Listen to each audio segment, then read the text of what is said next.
Welcome to the After the Show movie podcast, brought to you by your hosts, A. Scully and Sid Talk. We're addicted to movies. Are you? Hello, Sid Talk. Hello. Welcome to this. Welcome to this. Welcome to this, whatever it is. Whatever this is. This is not the before the after the show discussion, which was zero, really. Zero. You did a tea, and then you did some fiddling around over there with your electronics. Don't go in the gutter. Mm-hmm. And I'm got my Sims opened up. I know it's pretty low key. Low key. I wish. Yeah. All right, let's get on with this thing. You ready? Aye. All right, so it is Saturday, April the 18th. This is After the Show, episode 939. We're a weekly movie review podcast. Every week we look at a new movie. This week is no exception when we look at the movie Thrash. And it's not a heavy metal movie. It is not. It's a 2025 release, out now on Netflix, rated R. Its runtime is 1 hour and 26 minutes. And Sito, give us a synopsis of the movie Thrash. Sharkicane. Is that right? There's a hurricane, there's a flood, there's sharks. Or a shark? Yeah. Something like that. Spoiler alert, but it's right on the poster. So. Shark, octopus versus... No, there's no octopus. No. It's a hurricane. We've seen some good ones, haven't we? It's a hurricane that brings sharks into town. Shark, Kansas Women's Prison Massacre. Oh, that's another one with the sharks, yeah. We have seen some shark movies. All right. This is definitely one of those movies that if it was on one of those channels, like Shudder or one of the others, I would watch 5 minutes of it and then move on. Spoilers. All right, let me give you the real synopsis. When a Category 5 hurricane decimates a coastal town, the storm surge brings devastation, chaos, and something far more frightening, hungry sharks. Mm-hmm. That's it. Mm-hmm. All right, so it's one of those disaster, turn your brain off, B-movie. Watch some action for an hour and a half, right? Yeah, I guess you could put it that way. Yeah. Even though it's a high-budget Netflix thing, comes across like a B-movie, doesn't it? Oh, totally. It is not... If it had come on while we were watching TV, I would not have watched it. Yeah, no. So are you saying you didn't like this movie, Thrash? I don't normally have a strong negative opinion. If you listen to a lot of these podcasts, you'll find I can usually find something or say, hey, you make up your own mind.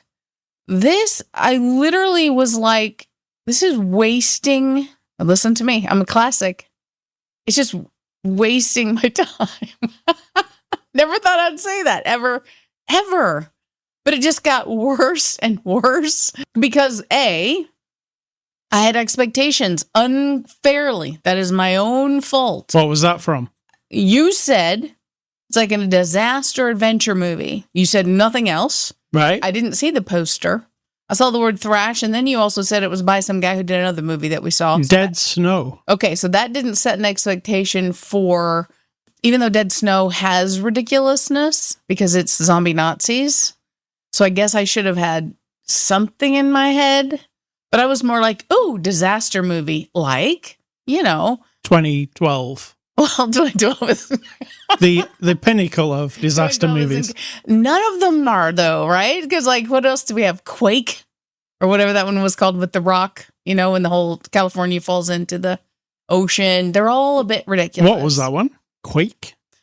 Quake or something. Volcano? Shake Quake. No, Shake it was Quake? the big earthquake that was going to California San fall. Andreas. Yes. Yes. So, again, my own brain set up the expectation. So that was A. B, it lies to you because you start on sort of a cheap footing to begin with. You're establishing very cardboard cutout people. We've got the uncle who's the ocean studier. He studies sharks. We get that immediately. We get the niece who's like a teenager and she's got anxiety because she's on Xanax. We zoomed right in on the Xanax bottle just so we know this girl has anxiety.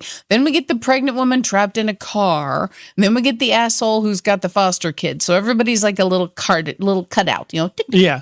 Here's the little two-dimensional character. So I should have known, but it was already starting like the foundation seemed like more realistic, right? It looked good. Like it looks fine. Even the special effects. I can't really complain.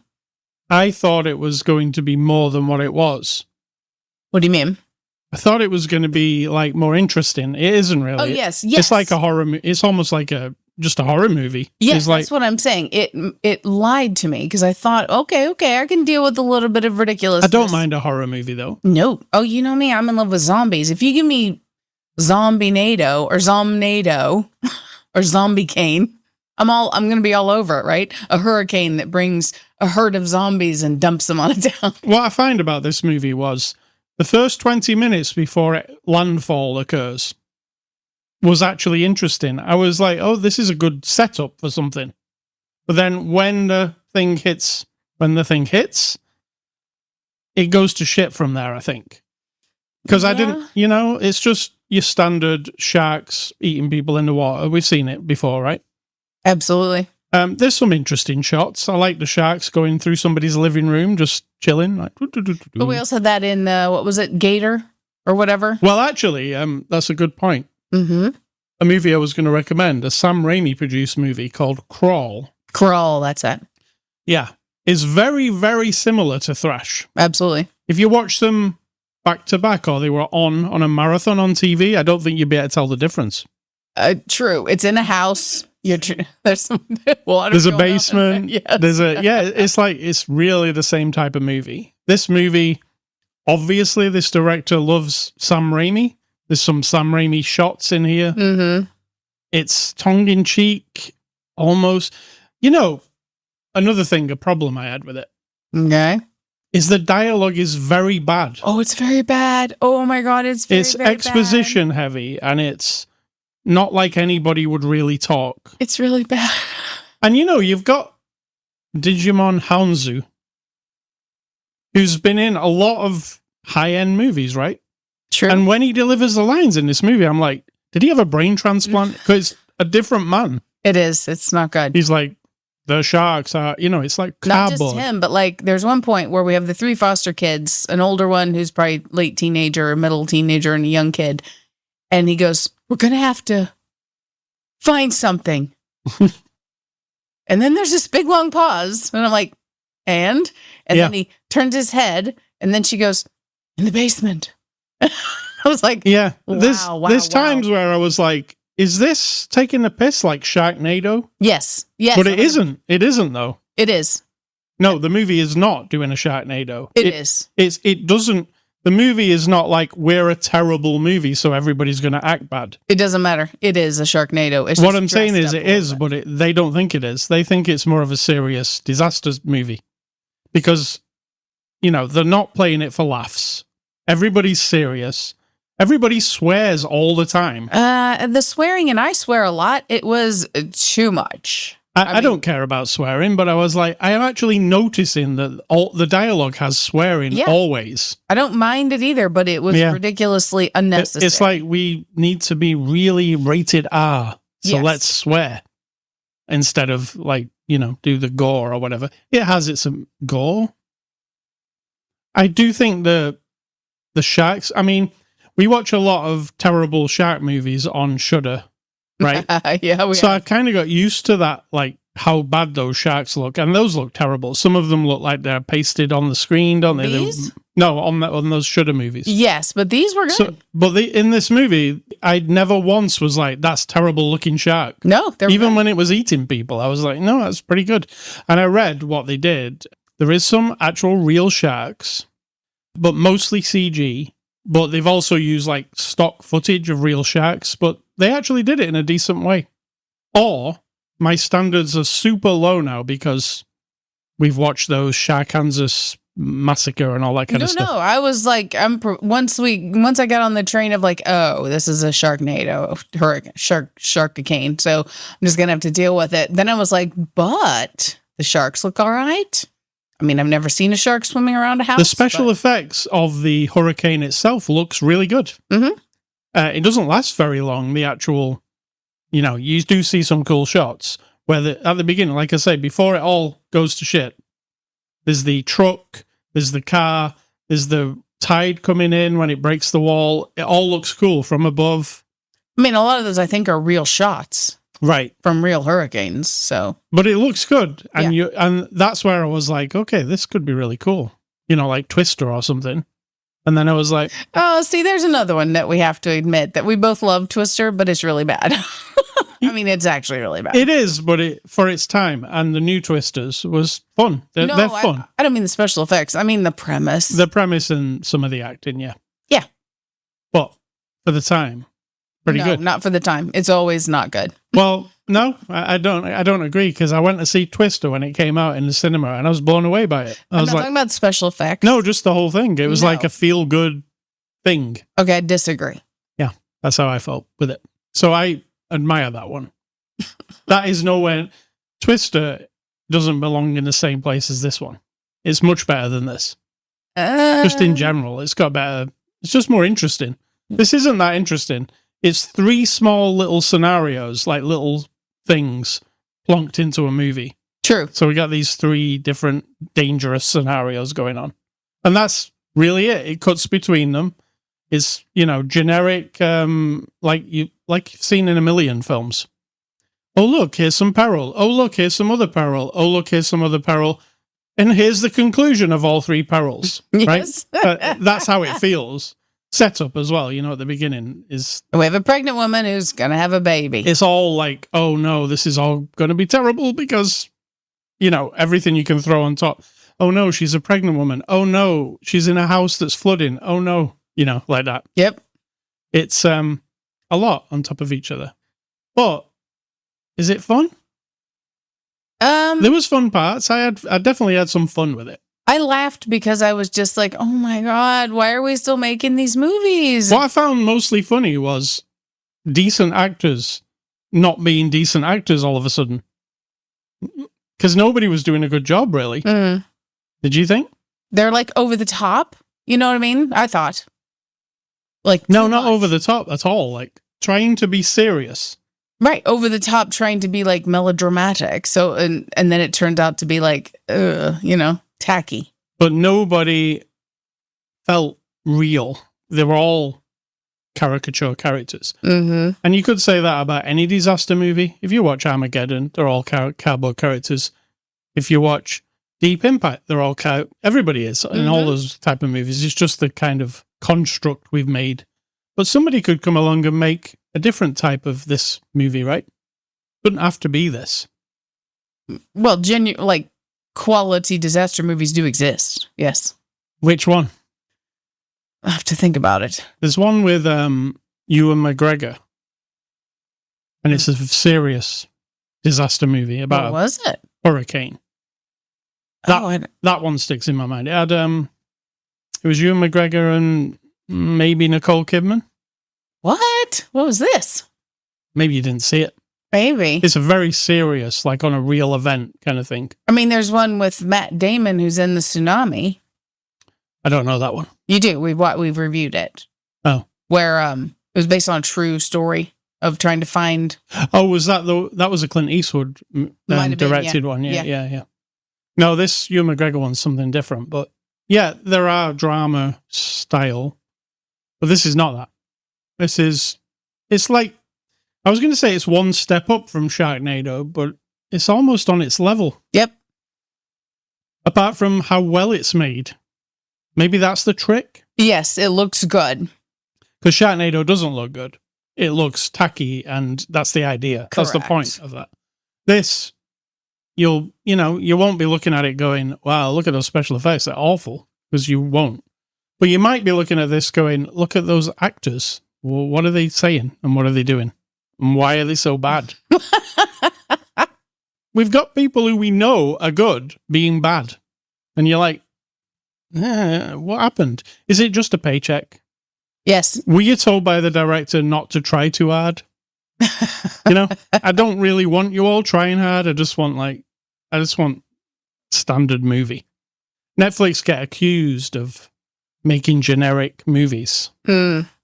This wouldn't help their case. This would not. No. It's pretty... I think maybe we're looking into it a little bit too much. Because if you just look at it as it's like all the others, nothing happens that will surprise you. Maybe one thing. You get what I'm saying? That didn't even surprise me. They even go as far to set up a sequel, Yes, which I think will probably happen. Absolutely. Because this is number one in the, it's really, really doing well on Netflix. Because, you know why? It's an easy streaming sell, isn't it? Absolutely. Like you see this on your homepage and you see a shark and you see a woman in the water. You're like, yep, that looks all right. Little do you know. I mean, I know better, but yeah. Yeah, I mean, you know what? That poster makes it look better than what the film is. Absolutely. The poster makes it look terrifying. I didn't see the poster till after, and I'm like, oh, I would have wanted to see that movie. Actually looks terrifying. Like something that would, make you scared. But the particular scene that's in it's not scary, and it's a bit stupid. Yes. So, yeah. Sadly. All right, let's get on to the cast. Digimon Hounzu. I think I'm right with that now, Maybe, I think. He plays Dr. Dale Edwards in his worst performance I have ever seen by Digimon Hounzu. I mean, it literally is... It is really bad. It's like a different man. Generic, we'll say. Because we've seen him do good performances in so many movies. And you're like, that guy is cool. He's got a presence about him. In this, I don't even know. It's like, maybe somebody did say that to him. We're trying to do Sharknado. So can you be Or he read the script and he was like, he's like, I don't need to A woman's going to have a baby in the floodwater and then cut it with a piece of wood. And then she's going to fend off a shark while letting her baby float on a piece of wood. Oh, I get it. This is not an Academy Award. Or he's like, some children strap some dynamite to a T-bone steak. Oh my God. And that is like a Jaws thing where we're going to explode something. Absolutely. But it is shit. We get a few Jaws references for sure. Yeah. What I was saying then actually is real in this movie. Yes. So he won't win any awards for this, but I still rate him. I just don't know what was happening with this movie, with him. Mm-mm. And these are the other people. Phoebe Devnor plays Lisa. She's the Xanax person, right? Is that right? Yes, Lisa. Yes. She's okay? No, she's good. I mean, again, over the top. Someone said, remember, you've got anxiety and you're stressed out. Your mom has died a few months ago. Yeah. And she's just like... a lot. And holding onto a pant leg and going... Yes. A lot, While that's probably what she was directed to do. So I can't really complain about that. We've got Whitney Peak as Dakota. Dakota would be the pregnant lady. Mm-hmm. She's a pregnant lady. Neutral. I'm 100% neutral. A pregnant lady in the water in a shark movie that is actually gone into labor. That's what she is. Yep. So she's trapped in a car where she floats to the top. Then she's trapped in a house where she floats to the top. Yeah. Both scenarios. Yeah. And then we've got, these are the three, we've got Tyler Coppin as Trent. He's like the foster dad. It's a mustache twirling. Oh, very ridiculous villain, right? He's horrible. They're just cashing in on these foster children. We don't know their whole story. All we know is he's an asshole. And what did I say? Victim number one. Yeah. I mean, it's just a cardboard cutout, like a rednecky type guy. He's a real ass. That's it. Yeah, like a prepper. I'm getting money. And really evil. He was literally going to leave 3 children to die. And the foster mother was no better. No. She was terrible. Directed by Tommy Wakola. He directed Dead Snow, Hansel and Gretel Witch Hunters. Do you remember that? That was Hawkeye was in it. It was a long time ago. Oh, yeah. And Violent Night 1 and the upcoming Violent Night 2. Now, Violent Night was pretty good. With Hopper? Yeah. Yeah. Yeah. Tommy, stick to Violent Night. Violent Night's much better than this one. And Dead Snow was actually really fun as well, in a tacky kind of... There's 2 Dead Snows, by the way. He did them both. Remember, did you see both? Yes, I believe I did, but I don't think I was focused on number 2 when I watched it, so I probably should do it They're again. pretty good. Like, striking, very... They remind me a lot of video games, as does this movie. Thrash. Even you said at one point, This is like a video game. Absolutely. So, where she had to climb across the building that just happened to float right in front of her. And then there's a piece of metal that she had to stand on. Da-da-da-da. Yeah, Tommy must like the video games. So what do you think of Tommy's directing? Because as far as, like, if you subtract the acting from this movie and the direction that the actors got, the way it's constructed is all right. I don't know. I don't mind the setup. I don't mind how it looks. I mind the setup because it's I know we're telling the same stories over and over in all of stories. It doesn't matter how high quality or low quality. I get that. However, what inspired you to make this? I mean, what about it? Did you write it? Did you think he did write it? How can I combine a hurricane with what? Let me think. Zombies? No. See, I would have watched zombies. How about sharks? Sure. They're all popular and make lots of money. That's what it feels like to me. Is it like he went, we've done the tornado. What else can we do with the sharks? I'm sure somebody else has already done. That's what I was just saying. I'm sure somebody else has already done hurricane and sharks in those shitty shark movies we've seen. I don't know. I haven't seen them all, but Sharkacane, I mean, it's right there for you, right? Yeah. Xanax Sharkacane, we could call this. Because it does feature Xanax. Well, for a split second, but yeah. You could say for a split second, or you could say always, because she's on it. She is stressed out, yes. IMDb reviews, what are those? Those are reviews that are going to sound like what I'm saying today. People will give it 1 star. And they're probably going to have good reasons. First guy says, what a waste of my time. The movie is a full-blown shipwreck. Well, it doesn't have a shipwreck. It does not, but that would have been interesting. The direction felt like it was handled on autopilot, and the storyline is as thin as a puddle. He's using water references here, isn't he? I get it, yes. And speaking of sharks, even they deserved better. This is cinematic garbage floating in the ocean. I think that was run through ChatGPT to make it water-themed. All right, secondly, I'm kicking myself. They make these movies. Who is the target group? Absolute tiresome nonsense. And do actors get paid to do such rubbish? I suppose so. Acting, 0. Probably use ChatGPT to make the CGI. ChatGPT? ChatGPT. Sum it up, trash. Trash. Just trash. And the third guy says, most ridiculous film ever. Stupid is the only way to describe it. It rips off the Crawl movie with a crocodile from a few years back. Listen to that. I mean, it literally does. From lit dynamite that stays perfectly dry while bobbing up and down in 15 feet of water, to a pregnant woman giving birth while a house collapses, then finds the fight in her, after minutes of giving birth, to attack a shark up close. Yes, all of those. It's that terrible. It is. All of those are right. Stay away from this piece of elephant dong. Oh, my. That one was elephant themed. Don't know why, but hey. Because these sharks were not elephant sharks. They were not. What were they? Bull sharks. Bull sharks and one white shark. Pregnant great white. Yes. Let's not forget. You had to throw that into the mix too, didn't we? As an unsatisfying thing. Because it was. All right. It's set up for number 2. Yeah, absolutely. Number 2, might as well just call it fuck. It did have a lot of F words in there. It even ends on him saying that. Yeah. They love saying that. So, yeah, you might as well call the second one that. So, extras, there are none, because it's on Netflix. You can watch it now, by the way. It's on Netflix. Conclusion, I'm going to give this movie a score. I'm going to give Thrash a 4 out of 10. That seems generous to me. I'm giving it a 2. Well, 4, just because it's lower than average for me. But I did find some enjoyment in some of it, even though I knew it was complete trash. Yeah, but the 2 is Let's just call it trash instead of thrash. Oh, God. Maybe that's what that guy was getting at. All right.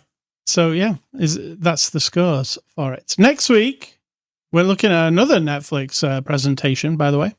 Okay. It's called Apex. Do Netflix only make movies with one-word titles? Yeah. these days. Apex stars Charlize Theron. So we'll look at that next week. Movie recommendations. I'm going with Crawl. We've already mentioned these, but Crawl, Sam Raimi produced movie, which is actually way better than this movie. And Twister. Both Twisters, because I enjoyed Twisters as well. So I'm going back through all the movies of all time, and I'm doing adventure movies that I have seen. They're on my list, and I'm alphabeticalizing them. Well, IMDb's alphabeticalizing them for me. And I'm in the A's, and so I clumped together a bunch. Now, this is adventure, is in the keywords, right? Right. All the Austin Powers, all the Avengers, all the Avatars, the Back to the Futures, and Barbarella. I don't know that there's more than one Barbarella. No, there's just one. Barbarella is a bizarre... It's a great movie. I don't know if it's great, but it is... I enjoy it. It's worth of a watch. I haven't watched it for like 20 years, so... We actually, when the Blu-ray came out, we reviewed it. It was long. It probably was 20 years. It was a long time ago. Yeah, and it was still I watched it as a kid. It sits there for me with Flash Gordon. It's a double bill with Flash Gordon. I love the Flash Gordon. Yeah, they're both the same type of movie. Whatever that movie is, what is it like? It's a genuine B movie, right? Yeah, maybe a C movie. I don't know, but they're fun. But they're stupid a bit as well. All right. A Scully stuff. I've been playing the Resident Evil 4 remake. Now, Resident Evil 4 was a game that came out on the GameCube, if you remember, Sid Talk. Yes.